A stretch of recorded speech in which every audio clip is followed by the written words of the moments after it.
চিরকাল গণেশের পাশে গুটি গুটি কলা বউটিকে গণেশের লজ্জাবতী বউ বলে জেনে এসে এতকাল বুঝলাম কি ভুলটাই না করেছি। এক হাত ঘুমটা দেওয়া নুয়ে পড়া ওই কলা বউটি আসলে স্বয়ং দুর্গা।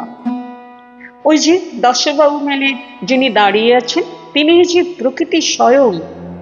নবপত্রিকা তো তারই 9টি রূপ। তিনি গণেশের লজ্জাবতী বউটি মোটেই নন।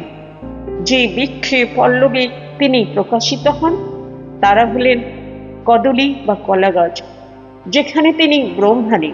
এই কলা গাছ আমাদের নিত্য জীবন জুড়ে থাকে নানান উপকারিতায়।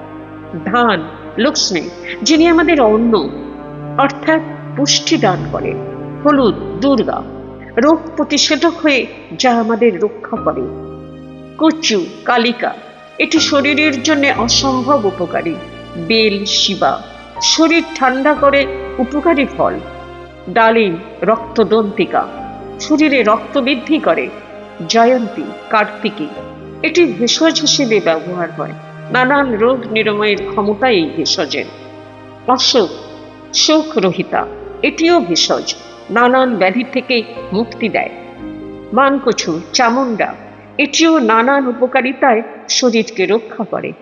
অতএব নবপত্রিকায় দেবী 9টি রূপে প্রাণ রক্ষা করে আমাদের নিরোগ বলশালী এবং সুরক্ষিত করে। মা স্নান করেন যে সমস্ত জলে, তাতে আছে পুষ্করিণীর জল, শিশিরের জল, বৃষ্টির জল, যা তাকে শীতল করবে। মৃত্তিকা থাকে অন্য মৃত্তিকার সঙ্গে। যে মৃত্তিকা হাতির দাঁত বরাহের দাঁতে খণ্ডিত, বৃষ সিংহে খণ্ডিত, নদ নদী সাগর নদীর কুল গঙ্গা মৃত্তিকা পতিতালয়ের মৃত্তিকা। আসলে সবটুকুই প্রকৃতি এবং সবটুকুই তার নিয়ম। তারই শস্যে পল্লবে বৃক্ষে জলে মাটিতে তিনি সৃজিত এবং জাগ্রত। তার কাছে সবের মান, সবার মান। তিনি আবার উগ্রচণ্ড হয়ে প্রচন্ড রূপে অন্ধকারকে সংহার করেছেন কৌমারী রূপে। দেবী কুমারী রূপে শক্তির শিখরে অধিষ্ঠান করেন, আর সেই শক্তিই তাকে চামুন্ডা রূপে শত্রু নিধনে রণক্ষেত্রে বিজয়িনী করে তোলে। দুর্গা সৃজিত হন ত্রিদেবের রোষানল থেকে। তিনি তমগুণান্বিত শত্রু নিধনে ভয়াল ভীষণা। এই শক্তিকে ধারণ করতে পরমেশ্বর কেঁপে উঠেছিলেন। এই সমাজ আজও নারীকে পিতৃ পরিচয়, সন্তান ধারণের ক্ষমতা দিয়ে বিচার করে এবং প্রয়োজনে ব্রাত্য করে। আশ্চর্যভাবে সেই সমস্ত পরিচয় আর ক্ষমতার উপর তার দর্পিত পা রেখে দুর্গা দাঁড়িয়ে আছেন আপন পরিচয়ে পরমেশ্বরী হয়ে। তিনি কারো হরণী নন, কিন্তু তার ভৈরবী শক্তিকে ধারণ করতে শিব তার ভৈরব। এ এক বিচিত্র সুন্দর কাহিনী, এক অদ্ভুত আধুনিক কাহিনী, যা প্রাগৈতিহাসিক গল্পের নামে রয়ে গেছে।